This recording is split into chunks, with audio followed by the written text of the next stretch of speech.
우리가 이제 기초 양육 성경 공부 이런 교재 다 가지고 계시죠? 그래서 기초 과정을 다 마쳤고 13과까지 해서 이제 다시 1장으로 넘어가서 양육 과정 제 1장입니다. 여러분 아시다시피 양육 과정은 제 1장부터 제 6장까지 있습니다. 또 여기에 관한 자료는 교회 홈페이지에도 업로드 되어 있기 때문에 여러분 다운받으셔도 됩니다. 이제 1장부터 6장까지는 오늘 1장 그리스도 심판석에 대해서 이제 끝내고 완결을 할 텐데요. 계속해서 한 장에 하루 한 줄을 다 배우는 것은 불가능합니다. 내용이 많기 때문에. 그래서 진도에 연연하지 않고 한 주제를 가지고 이렇게 심도 있게 배우려고 합니다. 이 심화 또 양육 과정은 기초 과정보다 더 깊은 내용들이에요. 여러분은 기초 과정을 통해서 이미 이제 기초 공사를 다 들었습니다. 건축할 때 가장 터프하기를 하고 기초를 다졌죠. 그러고 난 다음에 이제 여러분의 성경적 지식들을 쌓은데 있어서 바른 교리로 잘 정립이 돼야 합니다. 그동안에 변개된 성경으로 인해서 교리가 정립되지 않았기 때문에 그 변개된 성경으로 인해서 많은 거짓 교리들이 양산되어 있습니다. 이제 그것들을 하나씩 이제 잘못된 것을 배우고 또 다른 사람에게 여러분 일러줄 수 있는 또 역량을 길러야 될 것입니다. 오늘은 첫 시간 이제 양육 제 1장 그래서 그리스도의 심판석에 대하여 그리스도의 심판석에 대하여 배웁니다. 오늘 본문이 되는 말씀 여러분 로마서 14장 10절 보시겠습니다.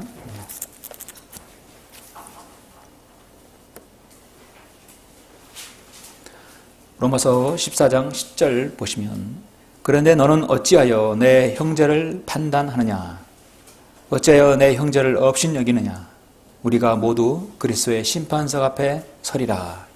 핵심이 되는 말씀. 그리스도의 심판석 앞에 서리라 했죠.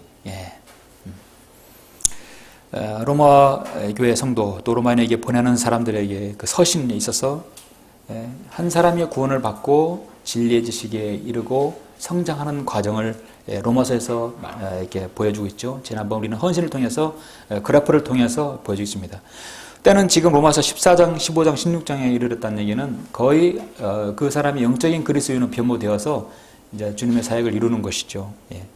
그러면 그 사람은 이제 주님의 우리가 모두 그리스도의 심판석 앞에 서리라. 그래서 여러분 그리스도의 심판석이라는 이 단어는 여러분의 한글 김정희 성경을 접한 이후에 모두가 다 처음 접하는 생소한 단어입니다. 도대체 그리스도 심판석이 어디 있었지? 한 번도 들어보질 못했을 것이에요. 하나님의 심판 때는 있어도 그리스도의 심판석은 어디에도 없습니다. 11절 보니까 참고로 이는 기록된 바 주가 말하노라 내가 살아있으니 모든 무릎이 내게 꿇을 것이요 모든 혀가 하나님께 자백하리라. 결국은 하나님께 무릎을 꿇고 잘못된 부분에 있어서 하나님께 또 이실직고 해야 자백해야 할 그날이 온다는 것이죠. 오늘은 이제 심판에 대해서 배울 건데요. 자, 여기 심판입니다. 심판. 우리가 심판에 대해서 우리가 오늘 볼 텐데 그 앞서서 여러분 히브리서 9장 27절 한번 보시겠습니까? 이거 에어컨 소리를 약간 좀 작게 해주시면 좋겠어요. 너무 큰데. 히브리서 9장 27절.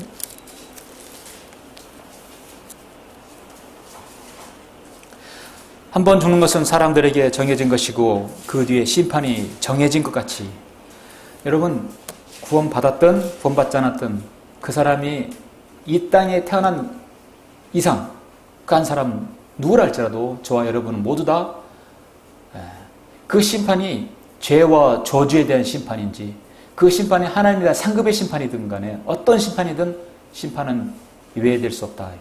어떤 심판은 하나님 앞에 받게 된다는 것이죠. 그뒤 심판은 정해졌다는 얘기죠. 여러분 이 심판은 그래서 포괄적인 심판입니다. 죄를 짓고 구원받지 못했으면 그는 죄에 대한 대가로 지옥이 심판을 받아 지옥에 떨어지는 것이죠. 영원한 불못에 떨어지는 것입니다. 오늘 말씀하고 있는 이 그리스도의 심판석은 여전히 심판입니다. 우리가 그리스도인이 된 이후에 하나님을 향한 선한 행위와 하나님께 기억할 만한 그런 헌신된 행위 그 실행하는 면에 있어서 하나님께서 심판하신다는 것이죠. 이제 우리는 양육 성경 공부를 통해서 1장부터 6장까지 좀 더 심도 있게 더 깊이 공부하려고 합니다. 그 공부하는 첫 번째가 오늘 그리스도의 심판석이다. 성경에서는요, 심판을 7가지 심판으로 나누고 있습니다. 정말 이 7가지 심판을 알게 되면 어떤 심판에도 우리가 여러분 구별할 수 있게 됩니다. 그래서 먼저 그리스도의 심판석을 알기 전에 전체적인 7가지 심판에 대해서 잠깐 우리가 알아봐야 할 필요가 있습니다. 우리는 침례를 배울 때 7가지 침례에 대해서 배웠죠. 그래서 심판은 첫 번째, 갈보리에서의 죄의 심판이 있습니다. 자, 갈보리에서의 죄의 심판, 죄에 대한 심판이.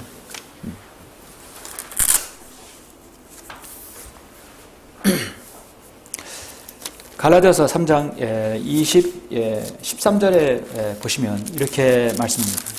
갈라디아서 3장 13절에서 그리스도께서 우리를 위하여 저주가 되셔서 율법의 저주로부터 우리를 구속하셨으니 기록되기를 나무에 매달린 자는 누구나 저주 받은 자라. 예수 그리스도께서 십자가에 못 박혀 죽으시고 부활하신 것, 십자가에서 그 형틀을 주님께서 그 모진 그 고초를 주님께 당하신 것은 주님께서 우리를 위해서 죄에 대한 심판을 받으시기 위함이다. 그죠?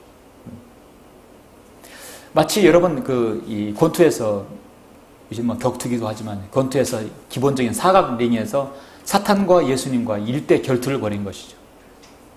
사탄이 예수 그리스도께서 십자가 죽으신 것은 자신이 이겼다고 생각했었습니다. 그런데 주님께서는 3일 만에 부활하셨죠. 사탄은 거기에서 주님께서 부활하심으로 인하여 주님께서 구원 계획을 이루신 것에 대해서는 사탄은 생각하지 못했던 것입니다. 사탄과 1대1 결전에서 우리 주님께서 승리하신 겁니다. 갈보리에서의 죄에 대한 심판, 우리를 위한 하나님께서 우리를 위해서 속죄제물로 드려주신 것을 말씀하고 있는 거죠. 그래서 두 번째 심판은, 그 다음에 우리가 이제 그리스도인이 된 이후에 우리가 지은 죄들 있죠. 우리는 하나님께 한번 돌이켰을 때 회개했다고 합니다. 그건 돌이켰을 때 구원받는 순간이죠. 그 다음에 우리 구원받은 이후에 하나님께 자백을 해야 하죠. 자, 여러분 구원받은 이후에 평상시에 지은 죄들은 어떻게 해결합니까? 하나님께 나아가야죠. 요한일서 1장에 보시면 주님께서 자백할 수 있는 그 길을 열어주셨어요. 만약 우리가 우리에게 아무 죄도 없다고 말하면 우리 자신을 속이는 것이요 진리가 우리 안에 있지 아니하나 우리가 우리 죄들을 자백하면, 여러분 자신이 스스로 자백한다는 얘기는 자신이 자신을 스스로 돌아본다는 얘기예요. 스스로 리뷰를 한다는 거예요. 그래서 신실하시고 의로우셔서 우리 죄를 용서하시며 모든 불의에서 우리를 깨끗하게 하시느니라.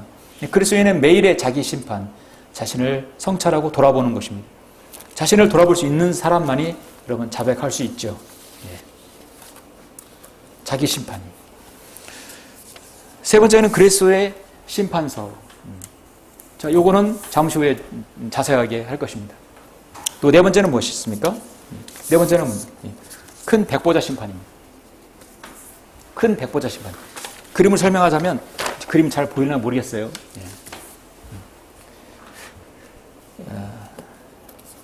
여러분 확인을 위해서 이 부분을 한번 찾아볼까요? 요한계시록 여러분 20장을 한번 보시겠습니다. 요한계시록 20장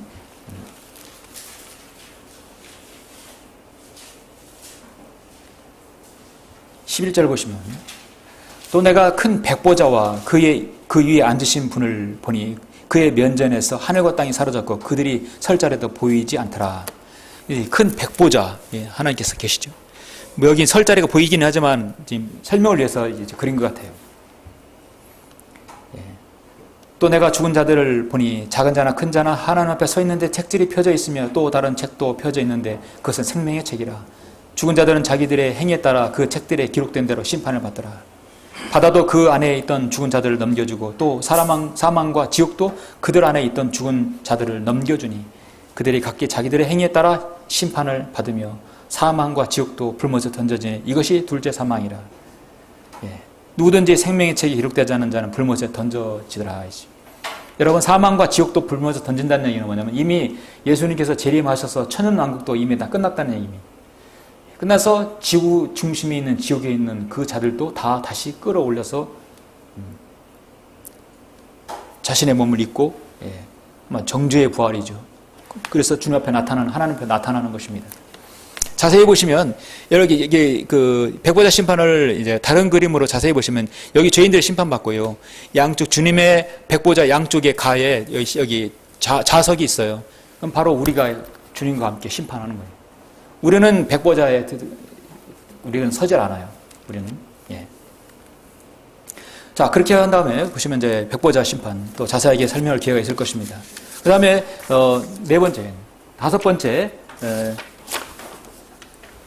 대환란 때 유대인의 심판입니다. 대환란 때 유대인의 심판. 여러분 잠시 마태복음 25장을 한번 보시면 대환란 때 유대인들에게 어떻게 대해 줬는가, 선대하고 그들에게 양식을 주었다고 한다면 그들은 양의 민족으로 될 것이고 그렇지 않으면 염소의 민족으로 바뀌겠죠. 마태복음 25장에 여러분 31절 보시면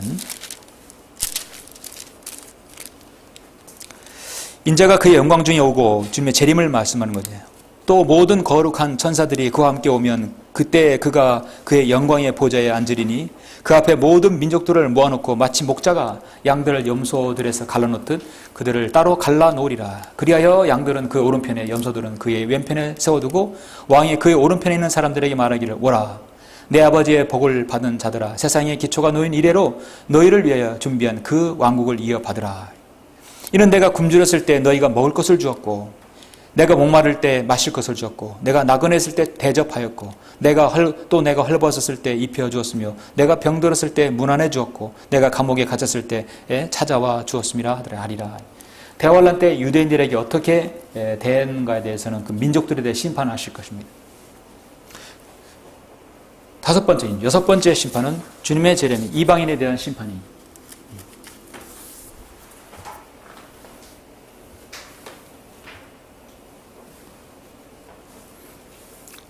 조금 전에 제가 마태복음 25장에 말씀하신 건 이것이 이방인에 대한 심판이고요. 참, 유대인에 대한 심판은 제가 좀 착각을 했네요.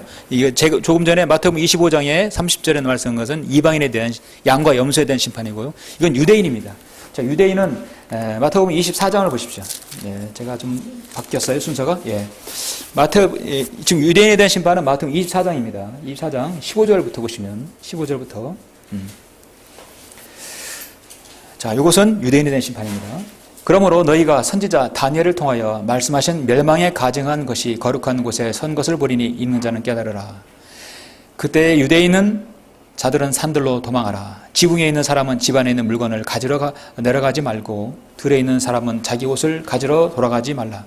그 날들은 아이벤 자들과 젖먹이는 자들에게 화 있으리라. 너희는 피난하는 일이 겨울이나 안식일에 일어나지 않도록 기도하라. 겨울이나 안식일이란 말을 썼을 때는 대상이 누구일까요? 유대인들이죠. 너희는 피난하는 일이 겨울이나 주일이 있지 않도록 그럽니다. 우리는 주일이라고 안식일이라 하지 않죠. 이게 유대인에 해당한다는 것이죠. 이는 그때 대환란이 있으리니 그와 같은 것은 세상이 시작된 이후로 지금까지 없었으며 또 결코 없을 것이기 때문이라. 만일 그날들이 단축되지 아니하면 어떤 육체도 구원받지 못하리라. 그러나 택함 받은 사람들, 이게 바로 유대인들이거든요. 선택받은 사람들 위하여 그 날들이 단축될 것이라. 예레미야 30장에서도 야곱의 고난의 때라고 분명히 나오죠. 유대인의 고난.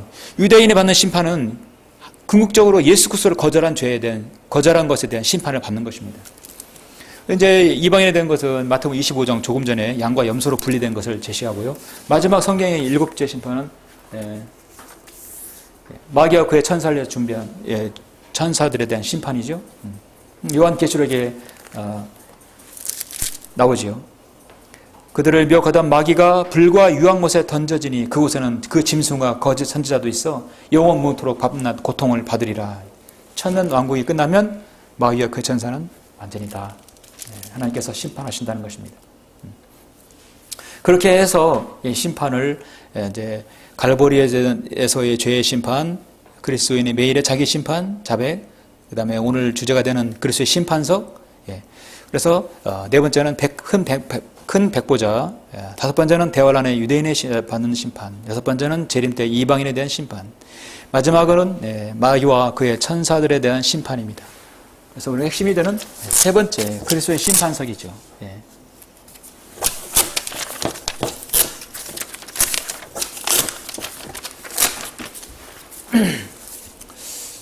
여러분 잠시 디모데 후서 3장 16절을 보시겠습니다.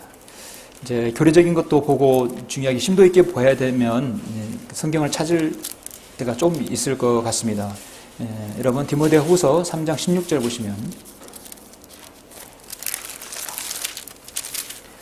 모든 성경은 하나님의 영감으로 주어진 것으로 교리와 책망과 바로잡음과 의로 훈육하기에 유익하니 이는 하나님의 사람이 온전하게 되며 모든 선한 일에 철저히 구비되게 하려 함이라. 여러분 성경의 목적은 첫 번째 교리입니다. 의로 훈육하는 것보다 이전에 바로잡음 이전에 책망 이전에 교리입니다. 여러분 교리는 스케일이 작아요. 여러분 문방구에 사는 그 줄자라든지 네모난 그 플라스틱 차는 딱 정해져 있어요. 규격이 정해져 있어요. 그것은 만드는 회사마다 다른 게 아닙니다. 딱 정해져 있어요. 센티미터, 인치라면 정확합니다. 교리는 스케일 작아요. 한마디로 타협이 없습니다. 이번엔 좀 넘어가고 부드럽게 하고. 영적인 적용을 받는 사람마다 다르게 생각할 수 있지만 교리는 그렇지 않습니다. 성경의 첫 번째 목적은 교리를 위해서라고 성경은 말씀하고 있어요. 교리는 무엇입니까? 한마디로 스케일이고 변하지 않는 것입니다. 하나님께서 이 땅의 모든 사람들에게 그 하나님의 말씀을 각 시대별로 주시는 그 말씀을 대한 교리입니다. 구원에 관한 교리, 또 성별에 관한 교리, 또 교회에 관한 교리, 모든 건 교리로 되어 있습니다. 그래서 우리가 교리를 바로 알게 되면 속지 않게 되는 것이죠. 그 중에 하나가 그리스도의 심판석은 하나님께서 우리 그리스도인을 심판한 것에 대한 바로 중요한 교리입니다. 요즘에 이제 내일인가요? 오늘 이제 리우 올림픽이 다 폐막하죠? 마라톤이 오늘 하는가요? 내일 하는가요? 지금 이제 한참 리우 올림픽이 이제 거의 막바지에 이르렀습니다. 여러분 이제 지난주도 이렇게 보셨겠지만 우리나라 선수들이 선전하고 열심히 이렇게 뛰고 또 상대 선수하고 겨뤘을 때 마지막으로 뭐가 있습니까? 심판석이 쓰게 되죠. 근데 그 심판석은 책망하는 것이 아니라 잘했다고 상 주는 것입니다. 한마디로 올림픽 세레머니예요. 시상식이 있어요. 모든 시상식은 항상 경기 끝난 다음에 하는 것입니다. 이 그리스도의 심판석에서 심판이라는 말을 헬라어로 베마라고 합니다. 베마. 이 베마라는 건 뭐냐면 올림픽 경기장에서 경기 심판관이 경기를 잘한 사람에게 단상에서 올라오라고 해가지고 심판을 주는 그 올려진 심판석, 그것을 말하는 것이에요. 그러니까 사도 바울 당시에 이 심판석, 베마라는 것은 그 당시 경기가 치러질 때 보면 사람들이 쉽게 이해할 수 있는 단어입니다. 누구에게 주는 것입니까? 규칙대로 범한 그 규정대로 정확하게 경기를 치러서 이긴 사람에게 주는 것입니다. 잘한 사람은 금메달, 덜 잘한 사람은 은메달, 그 동메달 순으로 수여를 합니다. 어제도 그 골프에서 박인비 선수가 금메달을 탁 땄을 때 얼마나 좋아요. 자신의 국가가 울려 퍼지고 국기가 올렸을 때. 실내에서 하는 것보다 야외에서 하는 것이 더 이렇게 아주 보기가 좋더라고요. 잘했기 때문에 주는 것입니다. 그래서 모든 심판은 그래서 그것은 죄에 대한 심판이고 저주에 대한 심판이 아니라 잘했다고 주는 상급에 대한 심판인 것입니다. 그런데 우리가 이제 로마서 14장 10절에서 보시면 그리스도의 심판석에 대해서 우리 본문을 봤습니다. 그런데 그 그리스도의 심판석이 하나님의 심판대로 바뀌어버렸고요. 또 이 말씀이 여러분 고린도후서 5장을 한번 보실까요? 고린도후서 5장 10절에 보니까 고린도후서 5장 10절 이는 우리 모두가 반드시 그리스도의 심판석 앞에 나아가서 그리스도의 심판석 앞에 나아간다. 이거는 바뀔 수가 없는 단어입니다. 하나님의 심판대가 아니라 그리스도의 심판석이에요. 그리스도의 심판석. 선이든지 악이든지 각자 자기가 행한 것에 따라 자기 몸으로 행한 것을 받을 것이기 때문이라. 자, 그러면 그리스도 심판석을 지금 로마서 14절에 받고 그 다음에 고린도후서 5장 10절에서 받고, 자, 우리가 배운 것은 반드시 이 구절은 여러분 기억하셔야 합니다. 다른 사람에게 이제 보여드릴 수 있어야 돼요. 그 다음에 고린도전서 3장을 보시겠습니다. 3장. 이건 그리스도의 심판석은 없지만 그 심판석 광경을 보여주고 있습니다. 그 광경을 보여주는 것이죠.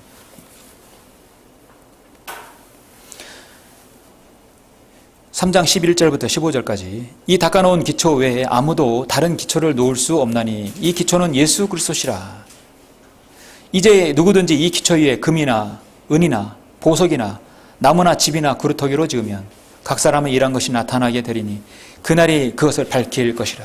이는 그것이 불로서 드러나고 또 그 불은 각 사람의 일한 것이 어떤 종류인지를 시험할 것이기 때문이라. 만일 어떤 사람이 일한 것이 세운 그대로 있으면 그는 상을 받을 것이요, 만일 어떤 사람이 일한 것이 불타버리면 그는 손해를 당하리라. 과연 우리 그리스도인이 주님을 위해서 일한 것이 불이 타버릴 경우가 어떤 것일까요? 여러분 한번 생각해 볼 수 있겠죠. 여러분이 주님 앞에 상급이 쌓이는 것 말고 어떤 일을 했을 때 그것이 다 다시 소멸되어 버릴까요? 그러나 그 자신은 구원을 받게 되지만 불에 의해서인 것처럼 그렇게 되리라. 불은 항상 소멸을 시키죠. 태워버립니다. 그 태워버린다는 게 없어지기도 하기도 하고 불로써 드러나는 것이 있어요. 그 불 때문에 더 정련되고 순수한 금도 정제되어 줄 수 있는 것이 또 불이죠. 불은 심판을 의미하는 것입니다. 항상. 그런데 금과 은과 보석은 어떻습니까? 불로 지나가게 되면 여전히 남게 되는 것이죠.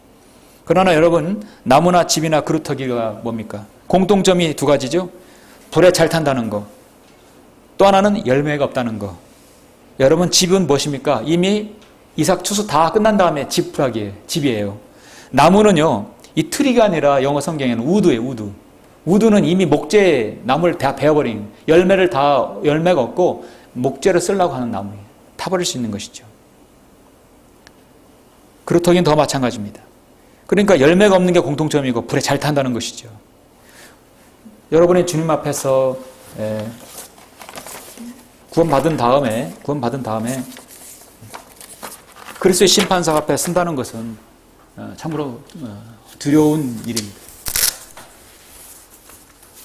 두려운 일이죠. 무섭고도 떨릴 수 있습니다. 주님의 눈은 불꽃 같고 그의 용모는 양모가 치다고 말씀하고 있습니다. 불꽃 같은 눈으로 우리를 쳐다보실 때 우리는 거짓말할 수 없어요. 주님 앞에 바로 꿇어서 그 우리가 행한 모든 것에 스스로 주가 말하노라 내가 살아있으니 모든 무릎이 내게 꿇을 것이요 모든 혀가 하나님께 자백하리라. 우리는 죄를 지어서 죄의 대가로 인해서 지옥에 가는 것이죠. 갈 수밖에 없어요. 이것은 일반적으로 죄를 지어서 죽으면 지옥에 간다는 일반적인 심판입니다. 이건 모든 인간에게 동일하게 적용되는 것이죠. 그러나 우리가 예수 그리스도를 통하여 구원받았으면 우리는 그리스도인, 예수 그리스도를 통해서 구원받고 그리스도인이 된 이후에 성도의 행실은 그리스도의 심판석 앞에 서게 된다는 것이죠. 그리스도의 하나님의 심판대가 아니라 그리스도의 심판석 앞에 서게 되면 저와 같은 광경이 되지 않을까. 럭커 목사님이 이렇게 그림을 그렸습니다. 앞에 불이 있죠. 주님 앞에 무릎 꿇고 그 일에 대해서 설명을 해야 할 날이 있습니다. 세상에는 상급과 보화가 주어진다고 하지만 여기서는 이런 금과 은과 보석은 나중에 천남국 때 내려가서 그것을 가지고 우리는 기반으로 주님과 함께 통치할 수 있는 것이죠. 하나님께서 여러분의 이름은 명부를 다 보실 것이에요. 하나씩 보실 것입니다. 여러분 이름 한 명 한 명 거명하실 겁니다. 아무개 다 부르실 것이에요. 근데 딱 보니까 아무것도 없어요. 통과. 또 아무것도 없어요. 통과. 그럼 우리는 상급 받을 게 없는 것이죠. 착하고 신실한 종아, 내가 적은 일에 충성하였습니다. 하나님께서 주신 모든 것을 내가 받으라 누리라고 했을 때 착하고 신실한 종이란 그런 말을 우리가 들어야 되겠죠. 작은 일에 하나님 앞에 신실하였다는 것이죠. 이제 그러면 우리는 그리스도의 심판상 앞에 나아가서 상급을 받는데 또 구체적으로 하나님 앞에 면류관을 받게 된다 이거죠. 저는 그 면류관에 대해서 생각해 볼 때 과연 그 면류관은 어떻게 생겼을까? 꼭 이렇게 생긴 건 아닐 겁니다. 여러분이 상상하지 못한 그런 면류관이 있을 것이에요. 근데 저 면류관을 누가 받아야 합니까? 바로 우리 그리스도인 우리가 다 받을 수 있어요. 구약에서 보면은 구원의 모형이 있고 구원받은 사람이 자신이 행실 때문에 저런 면류관 상급들을 완전히 잃어버린 대표적인 모형이 된 사람이 있습니다. 그가 누구냐면 바로 롯인데요. 여러분 잠시 창세기 13장을 한번 잠깐 먼저 보셔야 할 것 같습니다. 창세기 13장을 먼저 보시죠.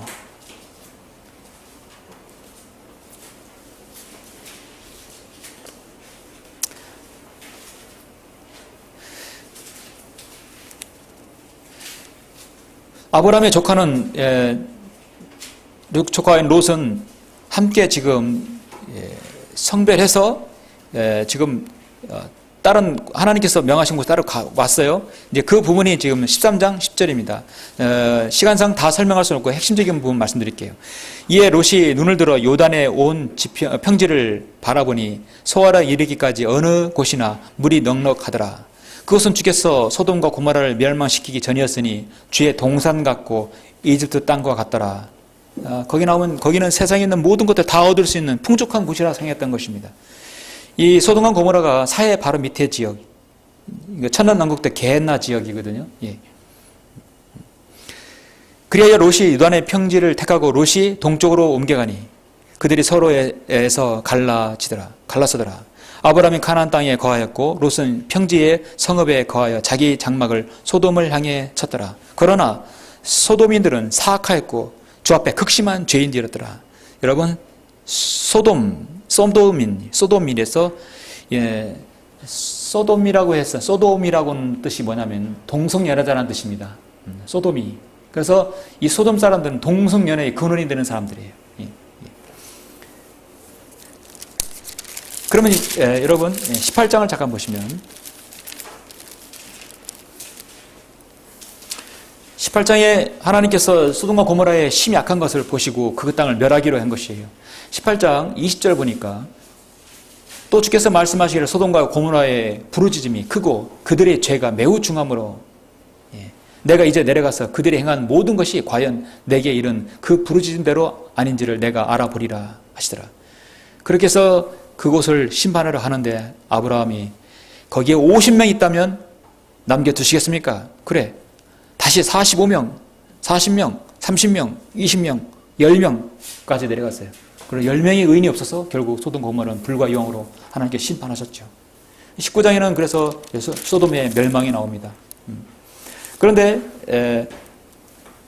19장 여러분 15절을 보니까 지금 롯과 그의 아내와 그 다음에 두 딸이 빨리 그 다음에 사이까지도 도망하려는데 사이는 도망가버리고 두 딸과 아내가 도망가다가 어떻게 됐습니까? 15절 아침이 밝아오니 천사들이 롯을 재촉하여 말하기를 일어나서 내 아내와 여기에 있는 내 두 딸을 데리고 가라. 그래야 내가 성읍의 죄악 속에서 소멸되지 않게 되리라. 불과 여왕이 나오는 이 심판의 지역에서 빨리 도피하라, 도망하라. 히브리서에서 롯도 의인이라고 말씀하고 있습니다. 롯이 머뭇거리고 있을 때 이것이 바로 롯의 결단하지 못하는 그의 자세인 것입니다. 왜 머뭇거릴까요? 물질과 세상 것이 아직까지 탐욕이 있기 때문입니다. 염려가 되기 때문입니다. 롯이 머뭇거리고 있을 때 그 사람들이 그의 손과 그의 아내의 손과 그의 두 딸의 손을 잡고 주께서 그에게 자비를 베푸시어 그를 인도하여 성읍 밖에 두시니라. 그래서 구원은 받았지만 가까스로 부끄러운 구원을 받은 것이죠. 그러니까 성경에서 그리스도인이 된 이후에 하나님께 받을 심판이 아무도 없다면 대표적으로 롯의 비유가 되는 것입니다. 우리는 예수 그리스도를 통해서 구원받았으면 죄인에서 하나님의 아들로 입양되었죠. 자, 우리는 아들로서 수요일날 또 이런 평일날 여러분 하나님께 하나님의 은혜의 보좌로 나아갑니다. 아들이 아버지께, 아버지 하나님, 아버지, 여러분 부르죠? 예. 그러나 이 그리스도의 심판석 앞에서는 아들과 아버지의 관계가 아니라 바로 종과 그 종을 보낸 주인의 입장에서요. 우리는 청지기로서 평가를 받는 시간이 바로 그리스도의 심판석인 것입니다. 예. 그리스도의 심판석에서요. 아니 이 땅에서 하나님께서 세우신 교회에서 어떻게 주님을 섬겼는가에 대한 심판인 것이죠. 한마디로 그것은 반드시 성경적 신약 교회 안에서 이루어지는 행위입니다. 어떤 전교 센터, 무슨 어디 무슨 선교 비전 센터, 무슨 센터, 교회가 아닌 다른 어떤 모임 하나님이 인정하지 않습니다. 교회 안에서 하나님을 향한 섬김, 그것만 인정되는 것이죠. 그랬을 때 그것은 5가지 면류관으로 여러분 구분될 수 있습니다. 금과 은과 보석은 뭐 굳이 설명 안 해도 될 것 같습니다. 고린도 3장에 금은 보석이 나오죠. 그러나 우리가 이제 주님 봤을 때는 이 심판석에서 면류관의 수요가 분명히 있을 것입니다. 교재를 보니까 이제 314페이지에 순서가 나오죠. 첫 번째 어떤 면류관입니까? 예, 생명의 면류관이죠. 생명의 면류관. 자, 첫 번째 생명의 면류관이 나옵니다. 이 면류관은 자신의 목숨을 주님을 위해서 내놓은 순교자에게 주시는 면류관입니다. 로마 가톨릭이 세상을 지배했던 암흑시대 500년부터 1510년 성경을 믿고 실행하는 그리스도인들에게 향한 또 그런 신실한 순교자들에게 향한 면류관입니다. 상급이죠. 지금 생각하면 여러분 이제 박수의 순교사라든지 많은 어떤 순교 역사를 여러분 책을 통해서 다른 매체를 통해서 이렇게 보게 되면 그들이 어떻게 그런 믿음을 가지고 있었을까? 하나님께서 그런 믿음을 허락하셨기 때문입니다. 나도 과연 그 시대에 살았으면 나도 내 목숨을 그대로 내놓았을 수 있을까? 한번 자신을 돌아보게 되죠. 예. 하나님께서 자신의 생명을 내놓은 사람에게 동일하게 그 생명의 면류관을 주시는 건 당연하겠죠? 그럼 여러분 이해가 쉽죠? 예. 시험을 견뎌내는 자는 복이 있도다. 이는 그가 시련을 거친 후 주께서 자기를 사랑하는 자들에게 약속하신 생명의 면류관을 받을 것이기 때문이라. 야고보서 1장 12절에서 말씀하고 있습니다. 죽기까지 신실하라. 그러면 내가 내게 생명의 면류관을 주리라 했습니다. 자, 그 다음에 영광의 면류관. 영광의 면류관. 영광의 면류관은 베드로전서 5장 2절 4절에 나오지요. 너희 가운데 있는 하나님의 양무리를 치고 돌보되 맞지 못하여 하지 말고 자원함으로 하여 더러운 이익을 위하여 하지 말고 준비된 마음으로 하며 하나님께서 맡겨주신 자들을 지배하려 하지 말고 오직 양무리에 본이되라. 그리하면 목자장이 나타나실 때 너희가 시들지 않는 영광의 면류관을 받으리라. 이 외에도 디도사라든지 디모데 전후서에 보면 목자에 대한 자세, 목자의 자격에 대해서 나오죠. 그럼 뭐 목자는 장로, 감독, 또 목사라고도 합니다. 에베소 4장 11절에 목사로 나오지요. 예. 더러운 유익을 위하여 일하지 말고 맡겨주신 자들을 지배하지 말고 어떤 성공적인 목회를 꿈꾸는 게 아니라 신실한 목회를 해야 하겠죠. 예. 사도행전 20장의 28절에서도 그러면 너희 자신을 조심하고 모든 양떼에게도 그리하라. 이들을 위하여 성령께서는 너희를 감독자로 세우셨으며 하나님께서 자신의 피로 사신 하나님의 교회를 돌보게 하셨느니라. 감독자로 삼으셨다. 신실한 목자에게 주는 것입니다. 예. 자랑의 면류관이 있습니다. 자랑의 면류관. 자랑도 주님 앞에 자랑해야 되겠죠. 세상 사람에게 자랑하는 것이 아니라 자랑의 면류관. 우리의 소망이나 기쁨이나 자랑의 면류관은 무엇이냐? 그가 오실 때 우리 주 예수 그리스도 앞에 있을 너희가 아니겠느냐? 이는 너희가 우리의 영광과 기쁨이기 때문이라. 그래서 여러분을 통해서 누군가 구원받았을 때 복음을 통해서 복음을 전해서 여러분을 통해서 구원받았다고 한다면 하나님께서 여러분에게 자랑의 면류관을 주실 것입니다. 구령에 힘쓴 사람들이 받는 상으로서 많은 혼을 또 신실하게 여러분 주님께 혼을 이겨오면 될 것입니다. 하나님께서는 약 1000명 정도 구령하면 자랑의 면류관을 주실 것인가? 100명인가? 그 숫자는 성경에 밝히진 않았어요. 다만 자신의 주님 앞에 신실함을 드러내 보이면 분명히 주실 거라 믿습니다. 그러면 교회에서 사람이 몇 사람 구령하고 몇 사람 구령하고 그런 거 사람들이 공표하고 알리는 것은 저는 바람직하지 않다고 봐요. 경쟁을 부추기는 것이죠. 하나님 앞에 그 믿음으로 하는 것이지 충성 경쟁이 하는 게 아니잖아요. 예. 잠언 11장 30절에서 의로운 자의 열매는 생명의 나무니 혼을 이겨오는 자는 현명하다. 현명한 사람은 창공의 광명처럼 빛날 것이요 많은 사람을 의로 돌이키는 자들은 별들처럼 영원 뭉토록 빛나리라. 예. 어떻게 보면 우리가 그 자랑하는 것도 성도에게 다른 누구에게 자랑하는 게 아니라 이거는 주 안에서 자랑해야 되는 것이죠. 그 자랑으로 말미암아 그 사람이 그 일로 사역으로 인하여서 딜레마에 빠지면 안 된다 이거죠. 그러니까 구령을 해서 자랑의 면류관을 받으려고 구령을 한다면 그 사람은 자랑의 면류관에 빠져버리게 되는 것이죠. 그 함정에 빠져버리게 되는 것이죠. 구령을 위한 구령, 기도를 위한 기도, 공부를 위한 공부, 이건 아니죠. 본래의 목적 취지가 벗어난 것이죠. 그러면 그 자신이 그 안에 빠져버려서 헤어나올 수 없는 거예요. 그러면 처음에는 기쁨이 일어나도 나중에는 기쁨이 아니라 그것으로 인해 자신이 노예가 되어버리는 것이죠. 여러분, 하나님의 사역에 동참하고 그런 것은 기쁨이 돼야 돼요. 즐거움이 있고 평안이 있고 희열이 넘쳐야 되는 것이죠. 억지로 안 되는 거예요. 그러죠? 예. 억지로 안 될 때는 전도자 하나 나눠주는 것도 쉽지 않아요. 내 안에 성령님 충만하고 기쁨이 있고 이 기쁜 거, 이 귀한 복음을 다른 사람에 알리겠다면 어느 자라도 여러분 기꺼이 내줄 수 있는 것입니다. 예. 그 다음에 의의 면류관입니다. 예. 의의 면류관. 의의 면류관은 디모데후서 4장 8절. 이거 하나 찾아볼까요? 예, 여러분 디모데후서 4장 8절.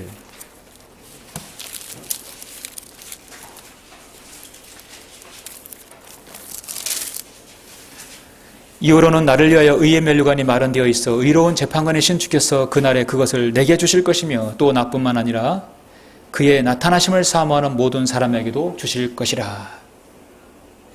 주님을 사모하는 사람, 주님의 나타나심, 주님의 재림이죠. 재림을 소망하는 사람. 여러분 자신에게 한번 물어보세요. 나는 주님의 재림을 기다립니까? 예. 여러분 기다리시죠? 예, 주님의 재림. 기간 기다릴 거 내 대에 오실 거라고 생각하시고 기다리면 좋죠. 내 대. 설령 내가 잠들다 하더라도 주님은 나에게 부활의 기쁨을 주실 것이고 그렇지 않다고 한다면 희고의 희열을 맛보게 될 것입니다.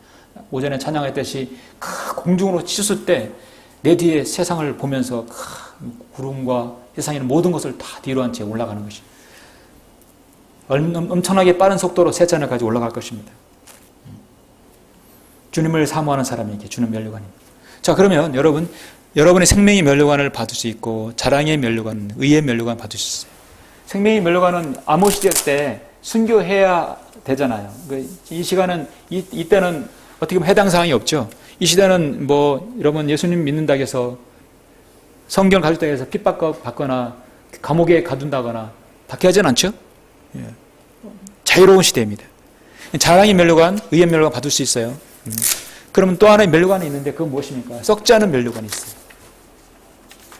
썩지 않은 면류관 보시면 이것도 한번 보시죠. 예. 고린도 전서 9장 25절 한번 보시겠습니다. 예.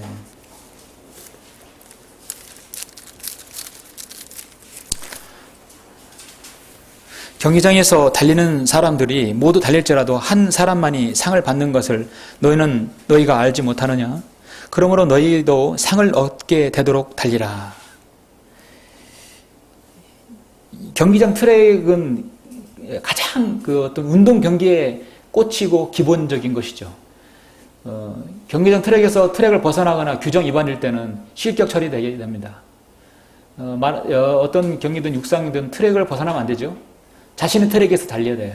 다른 사람 트랙에서 침범하거나 벗어나면 안 됩니다. 특히 쇼트트랙 같은 경우는 넘어지면 끝나는 거예요. 이기려고 애쓰는 사람은 누구나 모든 일에 자제하나니 이제 그들은 썩어질 면류관을 받으려 하지만 우리는 썩지 않을 면류관을 받고자 함이라. 지금 리우 올림픽에서는 메달을 따면 공동적으로 주는 게 있더라고요. 금메달, 은메달, 동메달.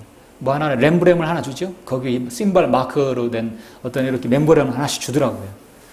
근데 제 기억으로 이렇게 늘 보면은 그때 2004년 아테네 올림픽 때는 모든 메달리스트에게 수여해 주는 것이었어요. 그게 뭐냐면 모든 메달리스트는 면류관을 다 줬어요. 예, 월계수를 엮어가지고 다 면류관을 씌워줬어요.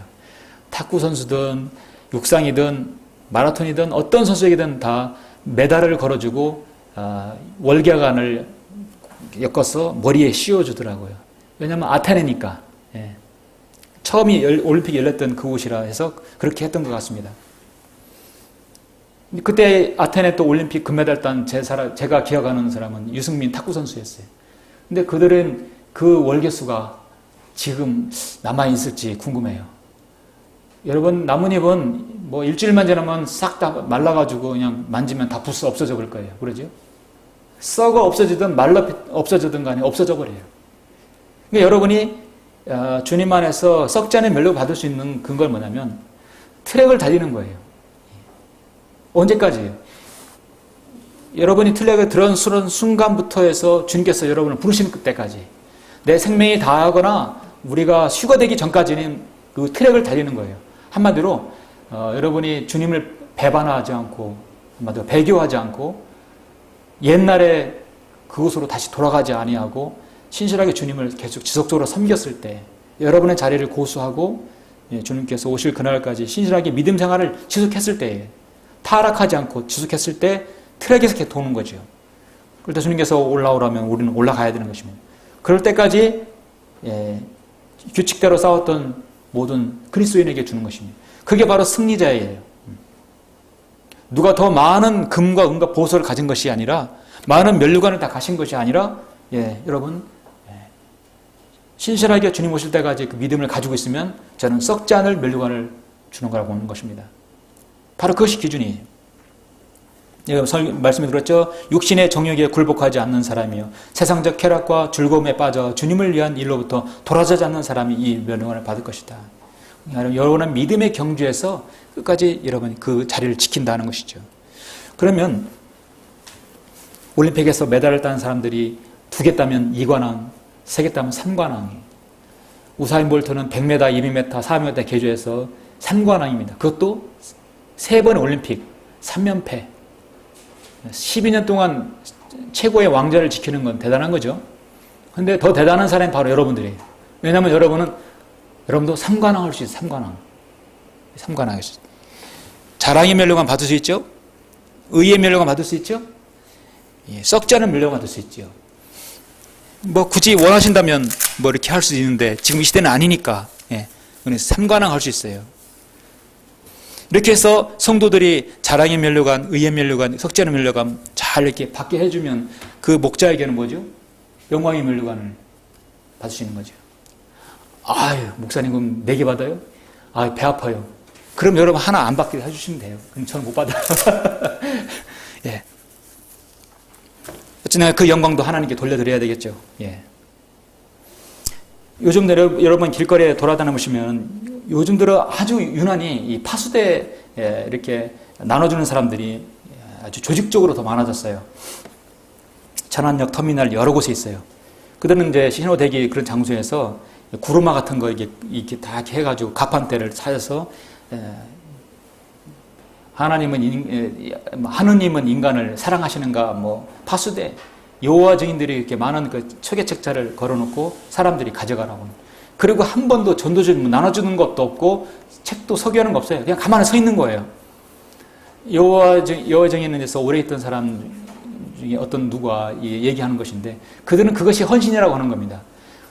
지나가는 사람들이 가판대에서 다 오래 1시간 지키고 있고 2시간 지켜 있고 너는 누구에게 구령도 없이 구령하는 것도 없이 뭐 구령할 줄도 모르죠. 구원받지 않는 사람들이니까. 그냥 그다 세워놓고 그 자리를 지키는 것. 그것이 그들에게는 헌신이라고 생각한다고 합니다. 그들은 여러분 아시다시피 가가오 방문을 아주 하지요. 노크를 하고 책자를 나눠줍니다. 열심히 그들은 자신의 여호와를 위해서 열심히 합니다. 뿐만 아니라 구원받지 못한 사람도 전도지가 아니라 교회 주보를 나눠주면서 우리 교회에 오라고 우리 교회에 오시면 좋다고 주차장 넓고 좀 멋진 교회라고 그렇게 해서 구제와 선행을 또 주님을 위해 한다고 하지만 정작 그 사람이 예수 그리스도를 통해 구원받지 못했다면 그는 그리스도 심판서는커녕 그는 곧바로 지옥행인 것이죠. 지옥에 갈 수밖에 없는 사람입니다. 결론적으로 요한계시록 3장 11절에서 보라 내가 속히 오리니 내가 가진 것을 굳게 붙들어서 아무도 너의 면류관을 빼앗지 못하게 하라 했어요. 여러분, 여러분이 가질 면류관 3개는 누가 뺏어 가려고 하겠습니까? 마귀가 그러죠. 여러분이 믿음을 생활을 중단하기를 원하는 거예요. 주님의 재림을 더 이상 소망하지 못하게 해버리는 거예요. 예. 이 세상에 안주하게 살아가는 거예요. 경우나 잃어버린 데는 관심을 없게 만들어버리는 거예요. 그러면 이 세계 면류관은 없게 되는 거죠. 적어도 우리는 삼관왕 할 수 있습니다. 이 면류관들, 금은 보석들 받아가지고 이 땅에 내려와서 주님과 함께 통치할 수 있는 것이죠. 주님 앞에서 헌신하지 않고 자신의 생을 드리지 않았는데 어떻게 이 땅에서 너는 여기만 그만큼 다스려라 주님께서 하실 수 있겠습니까? 우리는 세상에서 70년 사는 동안에 할 일이 없고 무유한 사람들 보면 참으로 참 안타깝습니다. 1000년 동안 또 영혼 세계에서 유업도 없고 상급도 없는 채 살아간다면 그만큼 또 무료한 게 어디 있을까요? 결론적으로 우리 모두는 다 그리스도 심판상 앞에 서게 될 것입니다. 저도 그렇고 여러분 그렇고 우리가 주님 앞에 바로 거룩한 생활과 주님 앞에 의로운 생활, 하나님을 두려워하는 생활을 해야 할 이유의 근거는 우리가 주님 앞에 서기 때문입니다. 영국의 존 웨슬리는 우리가 죽은 다음에 하나님 앞에 서게 되면 하나님은 우리 한 사람 한 사람에게 3가지 질문을 하신다고 했습니다. 내게 준 시간을 어떻게 썼느냐? 내게 준 재능을 어떻게 썼느냐? 내게 준 자녀들을 어떻게 가르쳤느냐? 우리는 대답할 준비가 되어야 되겠죠? 예. 시간 관계상은 제가 뒤에 있는 시는 이제 이렇게 읽지는 않겠습니다. 예. 이건 여러분이 각자 묵상해 보시고 이제 오늘 그리스도 심판석을 보았습니다. 자, 이것은 그렇게 복잡한 내용이 아니기 때문에 오늘 1시간을 마쳤고요. 예.